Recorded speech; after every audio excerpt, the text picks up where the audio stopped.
नमस्कार साथियों, मैं doctor Manoj Ahuja Ahuja news channel में आपका हार्दिक अभिनंदन करता हूं। आहूजा न्यूज बुलेटिन देखने से पहले हम आपको बता दें, हमारा न्यूज चैनल कोई प्रोफेशनल चैनल नहीं है। आपकी आवाज को उचित मंच तक पहुंचाना हमारी पहली प्राथमिकता है। आपको कानून की विशेष जानकारियां देना हमारा मुख्य उद्देश्य है। हमारे से जुड़े रहने के लिए आप हमारे न्यूज चैनल को अपने मोबाइल पर सब्सक्राइब करें।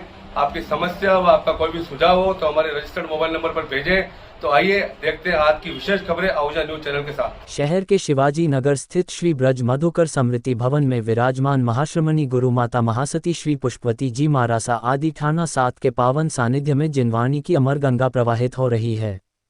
धर्म सभा को संबोधित करते हुए उपप्रवर्तिनी सद्गुरुवर्या श्री डॉक्टर राजमती जी महारासा ने फरमाया, लोभ और लालच में फंसा हुआ व्यक्ति जितने अधिक पाप कर्म प्रतिदिन करता है उतना वह अन्य पापों को नहीं करता। इसलिए लोभ से मुक्त होने को सबसे कठिन कहा गया है। लोभ को छोड़ना, उससे दूरी बनाए रखना, उसे कम करना भी तपस्या से कम नहीं। आजकल अन्याय अनीति से धन कमाने की जिस तरह आंधी होड़ मची है, उससे हिंसा अराजकता की स्थिति ने लोगों का जीना तक हराम कर दिया है। धन के लिए खून के रिश्ते भी कत्ल किए जा रहे हैं और एक इंसान दूसरे इंसान का रक्त चूसने के लिए हैवान व राक्षस बन रहा है। वह सब लोभ का ही रूप है। बड़े बड़े पदासीन लोभ के वशीभूत होकर अपने पद व कर्तव्य को कलंकित कर रहे हैं। ईमान सिसक रहा है और बेईमान गुलछर्रे उड़ा रही है, तभी तो शांति नहीं है। घर घर में धन के पीछे लड़ाई झगड़े और कलह मची हुई है। लोभ के चक्कर में जितने काले व पाप कर्म हो रहे हैं उतने अन्य कोई पाप नहीं। प्रभु महावीर ने फरमाया है, लोभ समस्त गुणों को नाश कर देता है, इसलिए लोभ का त्याग करके संतोषी बने। अलोभी बनकर मोक्ष के राही बना जा सकता है। साध्वी डॉक्टर राजरिद्धि जी महारासा ने फरमाया, अपने जीवन में यदि सुख और शांति के सपने भरने हैं, जिंदगी को खुशहाल बनाना है, पापों से छुटकारा पाना है, कर्मों को क्षय करके मोक्ष की राह पानी है, तो भगवान की वाणी सुनने से कभी नहीं चूकना। भाग्यशाली व्यक्ति ही अरिहंत की वाणी सुनने का अवसर प्राप्त करता है और सुनकर परम आनंद की अनुभूति करने वाला सौभाग्यशाली होता है। जीवन को बुराइयों से मोड़कर अच्छाइयों की तरफ मोड़ने की क्षमता परमात्मा की वाणी में है। इसलिए सत्संग से मुक्ति की राह प्राप्त करने का अवश्य प्रयास करें। प्रश्नोत्तरी पुरस्कार और वात्सल्य प्रभावना का लाभ श्रीमान गौतमचंद जी, मोहित जी, जतिन जी, ललित जी बरदिया परिवार ने लिया। राजीव चौरड़िया ने लाभार्थी परिवार का आभार व्यक्त किया और तपस्यार्थियों की अनुमोदना की। राजकीय महाविद्यालय भिनाई की संघर्ष समिति के 17 व्यक्तियों के खिलाफ आज पुलिस थाना भिनाई की ओर से अपर मुख्य न्यायिक मजिस्ट्रेट संख्या 2 के न्यायालय में भारतीय दंड संहिता की धारा 283, 143 व 149 में चार्जशीट पेश की गई, जिसमें भिनाई की सरपंच डा. अर्चना सुराना सहित ओम प्रकाश आचार्य, राकेश कुमार शर्मा, प्रकाश चंद आचार्य, दिलीप सिंह पैवार, पुखराज दर्जी, सुरेश कुमार जोशी, सत्यनारायण कछोट, ताराचंद कलवार, सुभाष वर्मा, शैलेंद्र आचार्य, श्याम सुंदर कछौट, रामेश्वर माली, वसीम अकरम मंसूरी, गजराज कलवार, रंगलाल माली, इरफान देशवाली को आरोपी बनाया गया है। आरोपीगण की ओर से एडवोकेट डॉक्टर मनोज आहूजा ने निःशुल्क पैरवी करते हुए जमानत आवेदन प्रस्तुत किया, जिस पर न्यायाधीश ने 10,000 रुपये की जमानत मुचलका पेश करने पर रिहा करने के आदेश पारित किए। आरोपियों के अधिवक्ता डॉक्टर मनोज आहूजा ने बताया कि आरोपियों के खिलाफ दर्ज प्राथमिकी के अनुसार थानाधिकारी महावीर मीना 10 मार्च 22 को सुबह 10:30 बजे अम्बेडकर सर्किल पर पहुंचे, जहां पर ग्राम भिनाई के काफी लोगों की भीड़ इकट्ठी हो रखी थी, जिनकी मेरे द्वारा समझाइश की गई कि कानून व्यवस्था को नहीं बिगाड़ें व आमजन को परेशान करने जैसा कोई काम नहीं करें, लेकिन उन लोगों पर समझाइश का कोई फर्क नहीं पड़ा। वहां पर उपस्थित लोगों का नेतृत्व सरपंच अर्चना सुराना सहित करीब 50 व्यक्तियों को उकसाकर भिनाई से केकड़ी जाने वाले आम रास्ते के बीच में खड़े होकर नारेबाजी करते हुए स्वन्य द्वारा अन्य लोगों को इस कृत्य के लिए उकसाकर आम रास्ते को अवरुद्ध करने के उद्देश्य से रास्ते पर पत्थर व कांटे डालकर रोड को बंद कर दिया, जिनको बार बार समझाइश की गई कि आप कॉलेज आवंटन के संबंध में नियमानुसार विधिक कार्यवाही करें, कानून व्यवस्था बिगाड़कर आम रास्ते को अवरुद्ध नहीं करें, लेकिन वो लोग नहीं माने। उक्त रिपोर्ट पर बाद अनुसंधान आज आरोपियों के खिलाफ चार्जशीट पेश की गई है। क्या है मामला? मामले के संबंध में जानकारी देते हुए भिनाई सरपंच डॉक्टर अर्चना सुराना ने बताया कि राज्य सरकार ने भिनाई के लिए राजकीय महाविद्यालय की घोषणा की थी, जिसके लिए भूमि आवंटन का प्रस्ताव मांगे जाने पर स्थानीय प्रशासन ने मसूदा विधायक राकेश पारीक के निर्देश से भिनाई में भूमि नहीं होने की रिपोर्ट भेजकर महाविद्यालय भिनाई से 8 किलोमीटर दूर छछूंद्रा खोलने का प्रस्ताव भेज दिया, जिस पर भिनाई के नागरिकों ने महाविद्यालय संघर्ष समिति के बैनर से धरना प्रदर्शन व आंदोलन किया, जिस पर भी राज्य सरकार द्वारा भिनाई का महाविद्यालय भिनाई में नहीं खोलने पर संघर्ष समिति द्वारा राजस्थान उच्च न्यायालय की शरण ली गई, जहां पर राजस्थान उच्च न्यायालय की डीबी ने रिट याचिका स्वीकार कर छछूंद्रा में महाविद्यालय खोले जाने के प्रस्ताव को निरस्त कर दिया तथा राज्य सरकार को महाविद्यालय भिनाई में ही खोले जाने के निर्देश दिए। संघर्ष समिति को बार एसोसिएशन भिनाई व संयुक्त अधिवक्ता महासंघ ने समर्थन की घोषणा करते हुए निःशुल्क पैरवी की घोषणा की थी। उसी घोषणा की पालना में एडवोकेट डॉक्टर मनोज आहूजा द्वारा प्रकरण में निःशुल्क पैरवी की जा रही है। संघर्ष समिति के पदाधिकारियों ने स्थानीय विधायक राकेश पारीक की कार्यप्रणाली के खिलाफ आक्रोश व्यक्त करते हुए मुकदमा दर्ज करने व झूठी चार्जशीट पेश करने की कार्यवाही का विरोध करते हुए मरते दम तक संघर्ष करने व महाविद्यालय भिनाई में ही बनवाने का आह्वान किया। उन्होंने कहा कि आए दिन लोग लाशों की राजनीति करते हुए नेशनल हाईवे जाम कर देते हैं, जिनके खिलाफ कोई कार्यवाही नहीं की जाती, लेकिन विधायक पारीक के इशारे से अपने अधिकारों के लिए शांतिपूर्ण धरना देने वालों के खिलाफ झूठा मुकदमा दर्ज करवाया तथा झूठी चार्जशीट पेश की है, जिसका जवाब आने वाले समय में वो जरूर देंगे। नमस्कार साथियों, आज मैं आपको केकड़ी के न्यायालय में लेकर गया हूँ। यहाँ भिनाई में जो राजकीय महाविद्यालय को संघर्ष समिति का आंदोलन चल रहा था, आज इन सभी के खिलाफ पुलिस थाना भिनाई की तरफ से चार्जशीट फाइल की गई है। उसमें आप सभी लोग यहाँ जमानत करवाने के लिए आए हैं। मैं आपकी जानकारी दिलवा रहा हूँ किस प्रकार से स्थानीय विधायक के द्वारा राजकीय महाविद्यालय भिनाई के लिए जो सरकार ने दिया था उसको किस प्रकार से छछूंद्रा लेके गए, किस प्रकार से इन्होंने आंदोलन किया, संघर्ष किया। मीनवाल राजस्थान हाईकोर्ट ने इनके फेवर में निर्णय दिया, लेकिन फिर भी स्थानीय विधायक के निर्देश से इन सभी के खिलाफ यहाँ पे 17 जनों के खिलाफ चार्जशीट फाइल की गई। मैं आपकी बात करवा रहा हूँ किस प्रकार से इन्होंने संघर्ष किया और क्या इनका कहना है। ये भिनाई के सरपंच साहब से बात करवा रहा हूँ। हाँ जी, बताइए मैडम। माननीय मुख्यमंत्री महोदय ने भिनाई के लिए कॉलेज का आवंटन किया और हम लोगों को भिनाई में ही कॉलेज आवंटित किया गया था, इसलिए वहीं खुलना चाहिए। लेकिन स्थानीय विधायक ने अपनी मनमर्जी करते हुए और प्रशासन की मिली भगत से छछूंद्रा निकटतम ग्राम पंचायत है, वहाँ इसका ट्रांसफ़र करा गया, वहाँ के लिए ज़मीन आवंटित की गई। और जैसे ही हम लोगों को जानकारी मिली तो हम लोगों ने एक कॉलेज संघर्ष समिति का गठन किया, सभी गांव वालों ने मिलकर के, और शांतिपूर्वक हमने वहां धरना दिया और पूरी जानकारी हमने प्रशासन को दी, लिखित में दी कि हम 16 तारीख से धरने पे बैठेंगे। इस तरह से फिर भी हमारे खिलाफ 17 जनों के खिलाफ चार्जशीट फाइल की गई है और आज हम लोग यहाँ न्याय की गुहार करने के लिए यहाँ आए हैं और हम सभी गाँव के विकास के लिए और गाँव की कॉलेज के लिए, जबकि हमारे को माननीय न्यायालय ने भी भिनाई के लिए आदेश दिया है, उसके बावजूद भी हमारे खिलाफ यहाँ पे चार्जशीट पेश की गई और हम सभी लोग गाँव के विकास के लिए साथ हैं।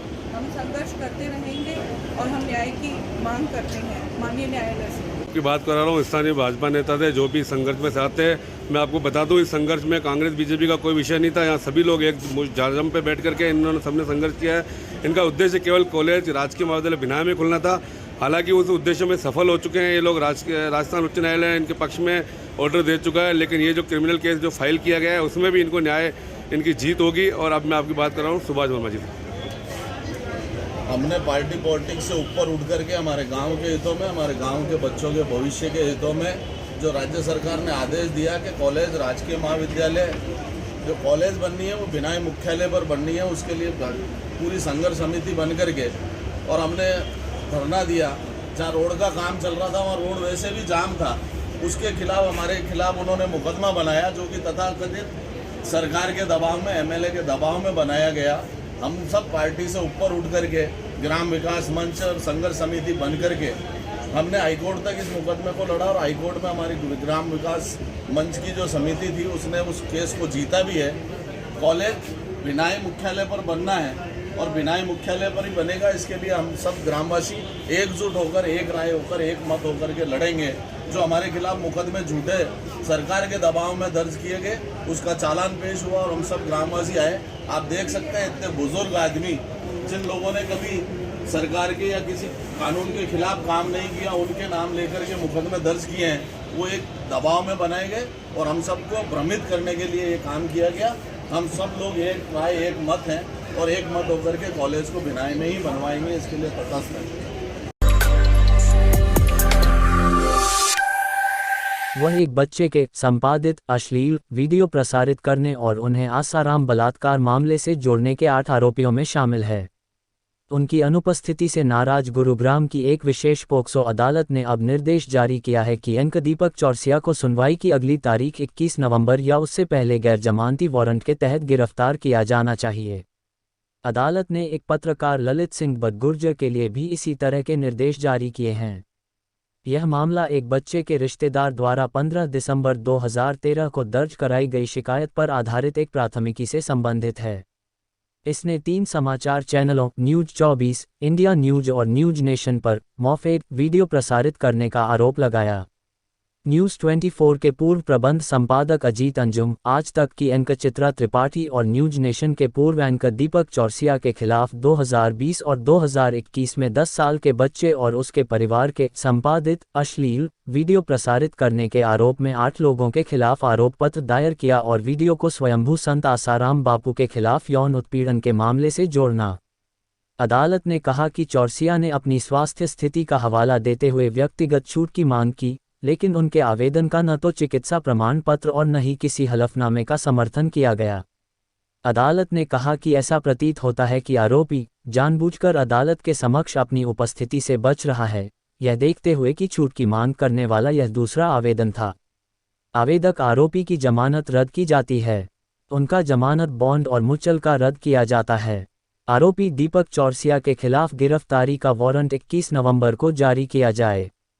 सीआरपीसी की धारा 446 के तहत उनके जमानतदार को नोटिस और उनके पहचानकर्ता को भी तय तारीख के लिए जारी किया जाए। यह पूछे जाने पर कि क्या चौरसिया को गिरफ्तार किया गया है, गुरुग्राम के पुलिस आयुक्त कला रामचंद्रन ने कहा कि उन्हें मंगलवार को आदेश मिला है। चौरसिया ने टिप्पणी करने से इनकार कर दिया। उनके वकीलों को बार बार फोन करने पर कोई जवाब नहीं आया। अतिरिक्त सत्र न्यायाधीश शशि भूषण ने 28 अक्टूबर को अपने आदेश में 3 जांच अधिकारियों एसीपी सुरेंद्र, इंस्पेक्टर जितेंद्र और इंस्पेक्टर संजय के खिलाफ जमानती वारंट भी जारी किया था। नाबालिग का प्रतिनिधित्व करने वाले वकील धर्मेंद्र मिश्रा ने कहा कि अदालत ने पूरक आरोप पत्र में कुछ कमियां पाई हैं और इलेक्ट्रॉनिक और दस्तावेजी साक्ष्य में भी कमियां हैं। इससे पहले 23 सितंबर को अदालत ने चित्रा त्रिपाठी को उसकी मंजूरी के बिना देश छोड़ने और मामले की सुनवाई तक के लिए रोक लगा दी थी। यह तब हुआ जब वह अदालत की अनुमति के बिना लंदन चली गईं। दिसंबर 2013 में न्यूज़ 24 और इंडिया न्यूज़ पर प्रसारित इस वीडियो में बच्चे, शिकायतकर्ता की पत्नी और कुछ अन्य महिलाओं के चेहरे आंशिक रूप से प्रकट हुए। इस मामले में 0 एफआईआर 15 दिसंबर 2013 को गुरुग्राम थाने में दर्ज कराई गई थी। चार्जशीट में सूचीबद्ध 8 लोगों में से 3 अंजुम, एंकर सैयद सुहेल और जोधपुर के रिपोर्टर सुनील दत्त ने वीडियो प्रसारित होने पर न्यूज़ 24 के साथ काम किया। अंजुम ने न्यूज़ 24 छोड़ दी है, जबकि सुहेल अब रिपब्लिक भारत में एंकर हैं। अन्य 5 इंडिया न्यूज के साथ थे editor in chief Chaurasia, anchor Tripathi और राशिद हाशमी, जोधपुर के रिपोर्टर ललित सिंह बदगुर्जर और निर्माता अभिनव राज। चौरसिया बाद में न्यूज नेशन में कंसल्टिंग एडिटर के रूप में शामिल हो गए, हालांकि दिसंबर में उनके ऑन एयर होने के बाद वे टीवी स्क्रीन से गायब हो गए। हाशमी अब इंडिया न्यूज के कार्यकारी संपादक हैं और बदगुर्जर हाल तक न्यूज 18 के साथ थे। आज राजकीय विधि महाविद्यालय अजमेर के अध्यक्ष और एबीवीपी प्रांत सह संयोजक एसएफएस दिनेश चौधरी के नेतृत्व में महर्षि दयानंद सरस्वती विश्वविद्यालय अजमेर के कुलपति प्रोफेसर अनिल शुक्ला को एलएलबी तृतीय वर्ष के परिणाम को संशोधित करने को लेकर ज्ञापन दिया।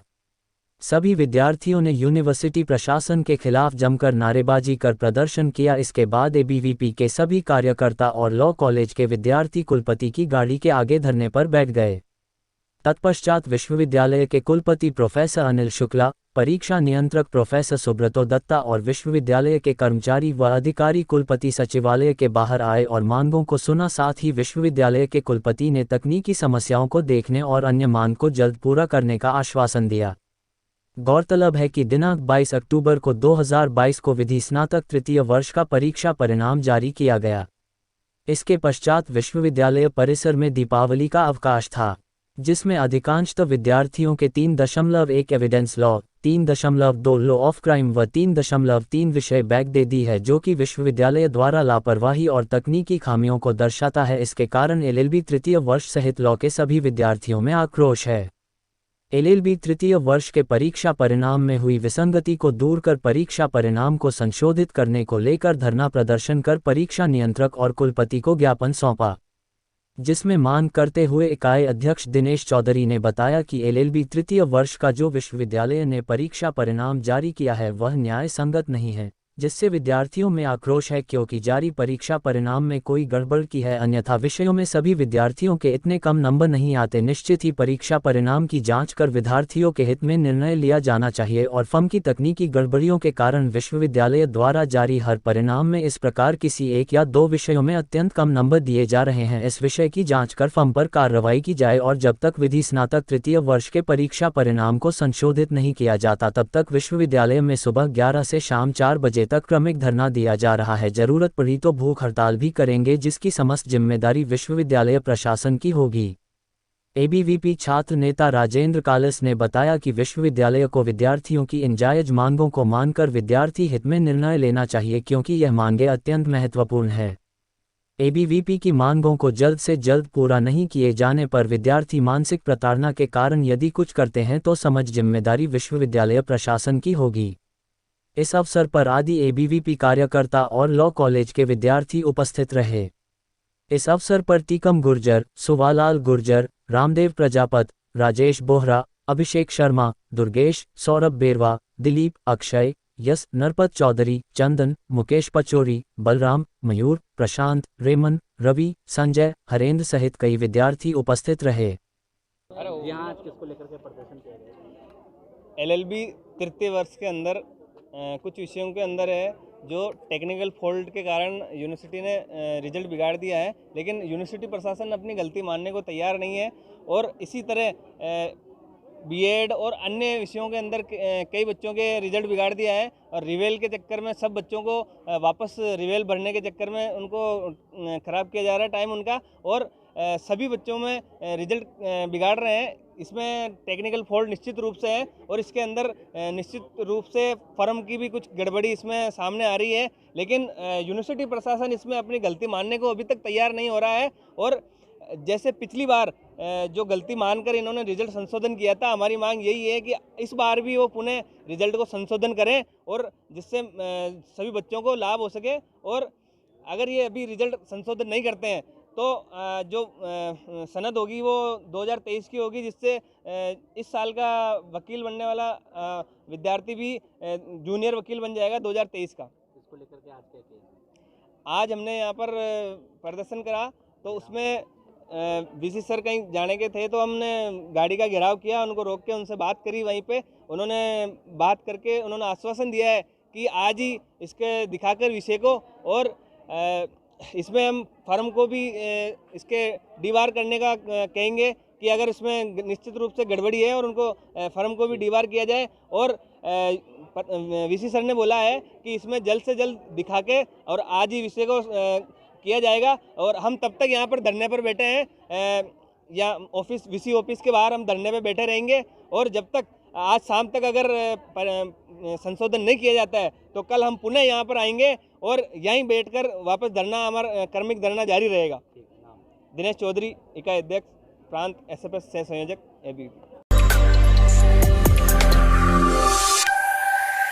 लॉयंस क्लब विजयनगर क्लासिक के तत्वाधान में एक दिवसीय विशाल निःशुल्क चिकित्सा परामर्श शिविर का आयोजन दिनांक 6 नवंबर रविवार को सुबह 9 बजे से दोपहर 2 बजे तक बालाजी मार्केट, बालाजी मंदिर के सामने रामगढ़ चौराहा पर लॉयंस क्लब विजयनगर क्लासिक व कृष्णा हॉस्पिटल भीलवाड़ा के संयुक्त तत्वाधान में होने जा रहा है। लॉयंस क्लब विजयनगर क्लासिक के अध्यक्ष लॉयन आशीष सांड ने बताया कि कृष्णा हॉस्पिटल की अनुभवी team doctor Kailash Kabra, doctor Sangeeta, doctor Subhash दुखिया टीम द्वारा सेवाएं दी गई। इस कैंप में रामगढ़ व आसपास गांवों के नागरिकों का फायदा मिलेगा। इस कैंप में हर्निया, अपेडिक्स, प्रोस्टेट के दूरबीन से ऑपरेशन, स्त्री एवं प्रसूति रोग विभाग निःसंतानता का संपूर्ण इलाज, जननांगों के संक्रमण का संपूर्ण इलाज, परिवार नियोजन परामर्श एवं ऑपरेशन, बच्चेदानी से संबंधित इलाज, गर्भधारण से लेकर प्रसव तक महिलाओं की संपूर्ण देखभाल, हृदय रोग विभाग, अचानक सीने दर्द, घबराहट, पसीना आना, सांस फूलना, रक्तचाप का बना कम होना, जिनकी एंजियोप्लास्टिक बाईपास हुआ, आदि बीमारियां का निःशुल्क इलाज व परामर्श इस कैंप में किया जाएगा। चिरंजीवी योजना के तहत निःशुल्क ऑपरेशन भी किए जाएंगे। लॉयंस क्लब विजयनगर क्लासिक द्वारा मसूदा व आसपास के क्षेत्र वासियों से अपील की गई कि निःशुल्क चिकित्सा परामर्श शिविर का ज़्यादा से ज़्यादा लाभ ले।